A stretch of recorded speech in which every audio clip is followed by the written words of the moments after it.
Shalom Ouvracha mes chers amis, nous sommes les secrets de la Torah dans la parashat Lech Lecha. Eh bien, on attend tous le Mashiach et la question qui se pose, c'est qu'est-ce que doit-on faire pour justement amener et attirer cet avènement du Mashiach de façon plus prompte, selon la Kabbalah. Et dans la parasha de la semaine, on voit bizarrement que Abraham et Sarah n'ont pas d'enfants. Mais Akadosh Baruch Hu, bizarrement, leur dit on va te changer ton nom à toi, Avraham, de Avram en Avraham, et Sarah en Sarai. A priori, il y a des vases communicants ici qui viennent, que le Yud de Sarai, il va aller chez Avraham. Maintenant, pourquoi avoir séparé le Yud, qui est la valeur numérique de 10, en 5 et 5, on aurait pu le séparer en 5 et 4 ou en d'autres lettres. Donc ça, c'est la question. La quatrième question qu'on voudrait poser, qui est aussi en rapport avec un petit peu l'actualité, c'est a priori, on voit que Yitzhak, il est parti recreuser les puits que son père avait déjà creusés, donc Abraham, et qui avaient été rebouchés par les Philistins. On pourrait dire aujourd'hui les Palestiniens. Donc, pourquoi est-ce que les ennemis du Ham Israël, ils vont reboucher les trous? D'ailleurs, ils sont passés par un trou. Mais ça veut dire quoi? Ils vont reboucher les trous. Quatrième et dernière question qu'on va essayer d'élucider aujourd'hui et qui est très importante, c'est comment ça se fait que Ishmaël, qui est, comment on appelle ça, le fils de Hagar, la fille de Paro, comment ça se fait qu'il est né avant Yitzhak? Alors ici, tu dis que l'essentiel de la descendance de Abraham, c'est Yitzhak. Ça aurait été normalement son héritage primaire, son aîné, ça devrait être Yitzhak. Pourquoi est-ce qu'il a fallu qu'il attende 90 ans pour avoir un enfant et avoir un enfant qui est Yitzhak? Pour essayer de dévoiler tout ça, eh bien, nous allons essayer de décortiquer le mot Avram. Le mot Avram, si on ne change un petit peu les lettres, eh bien, on va arriver à faire le mot qui s'appelle Be'er. Le mot Be'er, c'est un puits. C'est-à-dire que lorsque Avram avait une relation avec Sarah, en vérité, il ne faut pas croire que cette relation était vaine. Grâce à ces relations, ils avaient en vérité un potentiel spirituel qui faisait en sorte d'amener dans le peuple d'Israël des âmes, des neshamot de convertis.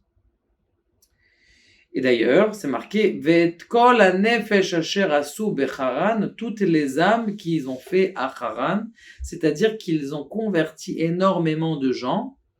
Et qui, je ne sais pas ce qui est arrivé après, Kaniré, ils n'ont pas tenu, mais ces Neshamot qui ont fait cet effort-là, c'est sûr qu'après, ils vont avoir une redondance dans les générations à venir. Mais en tout cas, c'est-à-dire que même lorsque quelqu'un, Avram, qu'est-ce qu'il faisait? Il faisait comment on appelle ça? Des enfants spirituels. Des enfants spirituels qui sont des puits spirituels, qu'on appelle ça dans le monde supérieur. Le problème, c'est que le monde spirituel d'en bas d'Avraham, il était fermé. Avram, le même de Avraham, vous savez, c'est une lettre qui est complètement fermée. Et donc, ça veut dire que le BR, même, il est satoum, il est bloqué. Et ça veut dire qu'en vérité, uniquement les puits qui étaient remplis, ce sont des puits qui étaient vers le haut. Les puits qui étaient dans le monde spirituel. Et non pas des puits qui sont matériels. D'accord. Maintenant, ce qui s'est passé, c'est que est arrivé le moment où Sarah, elle fait un acte de Gévoura, un acte de grandeur, et elle dit à son mari, Abraham, elle lui dit, écoute, vas-y, prends une femme, prends notre servante, ça va être ta deuxième femme, même si on savait qu'elle allait mal se comporter avec Sarah. Et ce qui s'est passé, c'est qu'elle a eu un enfant tout de suite. Alors attention, Sarah, elle a fait du Aïn Hara sur Hagar, et le premier enfant qu'elle a eu, eh bien, il est tombé. Comme ça nous dit le Harizal. On le sait faire l'écouter Torah, en nous disant que elle est tombée. Après encore, elle a eu un autre enfant, et là, cet enfant, il a tenu. Et il s'appelle Ishmaël. Alors, pourquoi est-ce qu'il fallait absolument que Ishmaël, eh bien, il naisse avant Yitzhak? Eh bien, tout simplement parce que, comme on sait, Abraham est né d'une union où il était impur. Son père, Terach, était avec sa mère alors qu'elle était impure. Il fallait sortir cette impureté. Comme vous creusez un trou, comme vous creusez un puits, qu'est-ce qui se passe au début du puits? Vous creusez, vous creusez, vous creusez. Maintenant, quand vous creusez, ce qui se passe, c'est qu'au début, il y a de la boue. Cette boue, c'est pas de l'eau. C'est de la boue. Il faut d'abord enlever la boue, créer donc le fils d'Abraham, le premier Ishmaël. Et une fois que tu as enlevé toute cette boue, maintenant tu vas arriver à l'eau. C'est où? C'est Yitzhak qui va naître maintenant, alors pur, comme ce qu'on a besoin pour justement amener la Géoula. Et d'ailleurs, on a un pasuk qui est marqué dans Shemot Kaf Alef, qui dit Ki iftach ishbor, lorsque quelqu'un va ouvrir un puits. De quoi on parle de ces puits-là? Ou Kei crée ishbor, ou creuser, a priori, lorsqu'il va ouvrir un puits ou qu'il va creuser un puits. A priori, c'est exactement la même chose. Et là, la réponse, c'est deux bords, ça fait référence aux deux Mashiach. Mashiach ben Yosef et Mashiach ben David. Que les deux, il faut d'abord creuser un puits spirituel, de l'amener spirituellement, amener le Mashiach spirituellement, comme on a vu dans le Tikkun HaZohar Aleph dernièrement, que pour pouvoir faire venir le Mashiach, il faut faire le Kriyat Shema avec une concentration extraordinaire.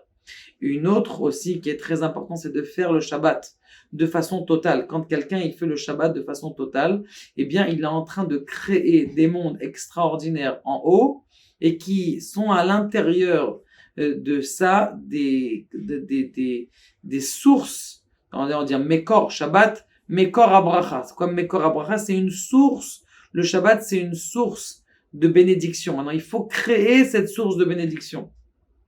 Une fois que tu as créé cette source de bénédiction, alors le Mashiach, il va venir. Et ça, c'est la raison pour laquelle, eh bien, il fallait absolument d'abord rajouter un nom aussi à Abraham et à Sarah. Parce que le même de Abraham, ça voulait dire que son Makor, son BR, il était plein, mais il était plein qu'en haut. Il a pris le Yud de Sarah, il a pris 5 forces de Sarah, il a séparé le He. Le He, c'est une lettre qui est ouverte de deux côtés, et il a utilisé ce Yud-là, et il a mis à l'intérieur de Sarah. D'ailleurs, c'est pour ça que si vous choisissez un nom à votre fille, il faut absolument mettre un He à l'intérieur, pour que justement, elle ait cette matrice qui va recevoir la goutte qui va faire cet enfant. D'ailleurs, c'est pour ça que Bilha, elle a 2 He. Un Keneged Rachel, pour donner un enfant à Rachel, et un pour elle-même. Bilha, elle a 2 He.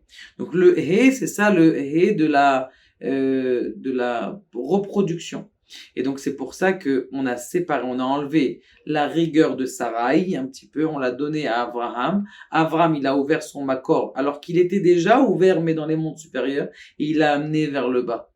Et c'est pour ça que Baruch Hashem, eh bien, grâce au fait qu'on va développer nos sources du Shabbat, nos sources de Shema Israël Hashem Elokeinu Hashem Echad, eh bien, le Mashiach, ce bord-là, ce puits, cette source va venir jaillir très prochainement. Baruch Adonai, Le'olam Amen Ve'Amen.